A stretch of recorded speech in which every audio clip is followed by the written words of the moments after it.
या starting with requirement elicitation.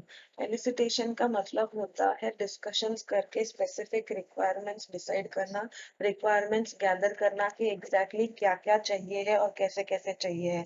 तो ये प्रोसेस को कैरी आउट करने के लिए बहुत सारे टेक्निक्स होते हैं। फर्स्ट होता है इंटरव्यूज। इंटरव्यूज लेके सामने सामने बैठ के व्हेन यू आस्क क्वेश्चंस और when you try to put up points, तभी पता चलता है कि व्हाट द कस्टमर और से what users are expecting. So interviews can be structured, non-structured, oral interviews, written interviews, face-to-face, one by one, sorry, one to one, और से group interviews हो सकता है. Structured, non-structured मतलब structure is closed interviews where already decide होता है कि कौन से type के क्या discussions करने हैं. Non-structured is where it goes on the run कि जो जैसा बात हुआ, जैसे पता चला, जो topics निकला उस हिसाब से. Next way of elicitation is surveys, कि सर्वेस के थ्रू हम पता कर सकते हैं। जैसे आपने देखा रहेगा काफी सर्वे इंटरव्यूज पेपर्स लेके लोग घूमते रहते हैं, उसमें बहुत सारे क्वेश्चंस होते हैं। Based on that we can understand what requirements are being expected. Next is question is like service, एक क्वेश्चन भी सर्कुलेट होते रहता है कि क्या क्या एक्सपेक्टेशंस है, क्या क्या होना चाहिए और कैसे होना चाहिए, what are the needs and all. So उसका जवाब will be whether that is possible for us to implement or not. So answering those questionnaires will give us our requirements as well. Next is task analysis. Task analysis मतलब कि कौन सा task कर रहे हो, क्या कर रहे हो, उसके उस टास्क के लिए क्या क्या चीजें जरूरी होंगी, ऑलरेडी वो अपने पास है नहीं है, क्या शायद चेंजेस हो सकता है, ये चीजें। Next is domain analysis. Domain analysis is जहाँ पे ओवरऑल डोमेन यानी ओवरऑल सॉफ्टवेयर जो बना रहे हो, कौन से फील्ड में बना रहे हो, कौन सा इंडस्ट्री के लिए बना रहे हो, उसका बैकग्राउंड क्या है उसमें और क्या क्या चीजें लगती है। अगर वो कस्टमर से या यूजर से मिस आउट हो गया है तो is it that important or they lesser important or what, or they must have missed it really. So based on that domain, based on that field, you can gather extra requirements. Next is brain storming. Brain storming is दिमाग खाते रहना, continuous discussions करते रहना, उनको बार बार बोलना, बार बार पूछना, confirm करते रहना, बताते रहना क्या क्या हो सकता है, उसका pros and cons, that is brain storming. Next is prototyping. Prototyping is जो रिक्वायरमेंट्स ऑलरेडी आ गए हैं उसके बेसिस पे एक प्रोटोटाइप रेडी करना, एक डिजाइन रेडी करना और वो डिजाइन जाके उनको दिखाना, जिससे हमको आइडिया आए कि रिक्वायरमेंट्स में और कुछ ऐड हो सकता है, कुछ चेंज हो सकता है कि नहीं हो करे। So based on that prototyping model requirements can be gathered. Next is observation. Observation मतलब देखते रहना, आसपास चेक करना क्या हुआ है, कितना हुआ है, टीम मेंबर्स को कलेक्ट करके बैठना, क्योंकि it is not always possible कि एक ही बंदा सब कुछ करे। काफी बार अलग अलग लोगों के अलग अलग ओपिनियंस, उनके ऑब्जर्वेशंस की वजह से भी रिक्वायरमेंट्स या चेंजेस निकल के आ सकते हैं।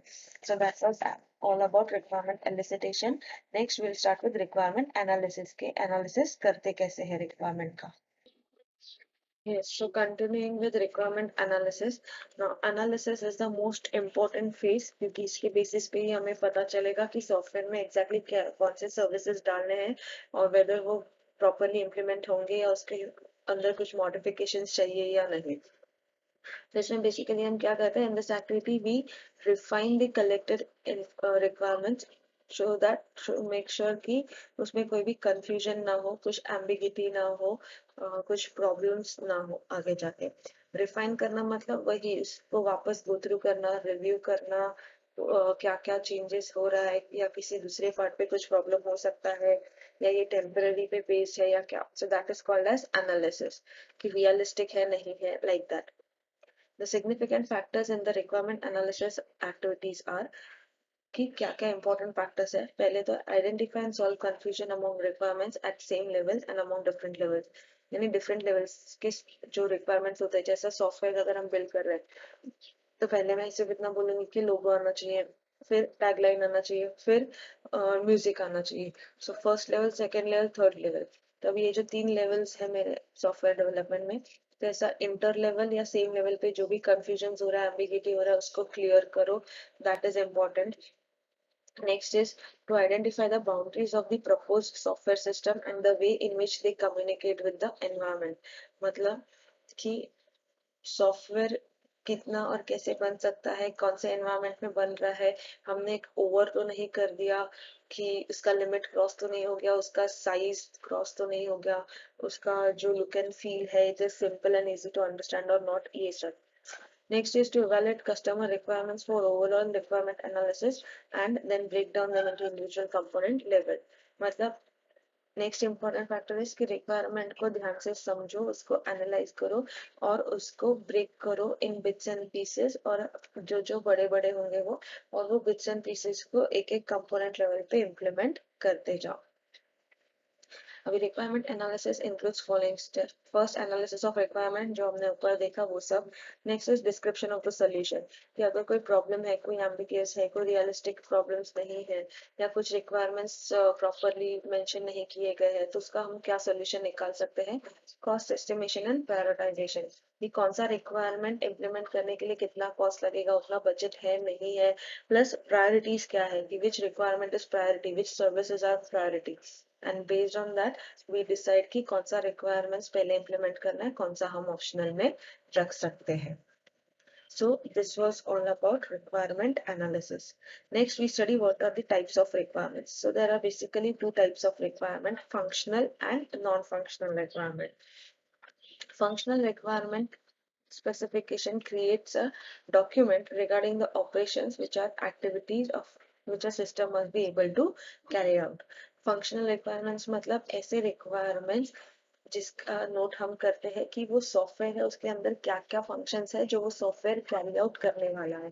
तो सॉफ्टवेयर के अंदर के फीचर्स या फंक्शंस जो होते हैं, जो हम यूज करने वाले होते हैं, उसको फंक्शनल रिक्वायरमेंट्स बोलते हैं.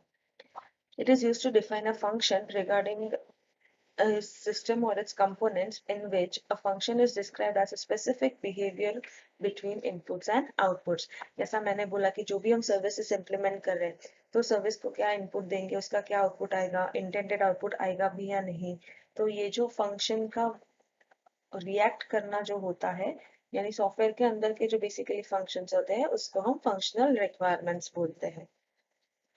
It is repeating the same statements again and again, so I don't want to confuse. So we'll directly move on to what functional requirements should include. It basically includes description of data to be entered into the system. It includes the operations to be performed by each screen. It describes the workflows performed by the system. जैसे हमने देखा कि क्या क्या data होना चाहिए system के अंदर, कौन सी टाइप का डेटा जाता है, वो मेंशन होना चाहिए. वो सॉफ्टवेयर सिस्टम क्या क्या ऑपरेशंस परफॉर्म करने वाला है वो होना चाहिए.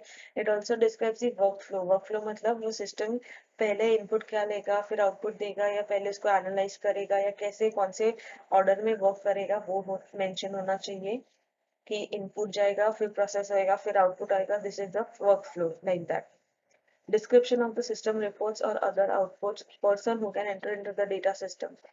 यानी दूसरे दो पॉइंट्स कौन से हैं कि कौन कौन लोग वो डेटा को सिस्टम को एंटर कर सकते हैं, कौन कौन यूज कर सकता है, किसके लिए कितना डेटा या सर्विसेज एक्सेसिबल रखना है.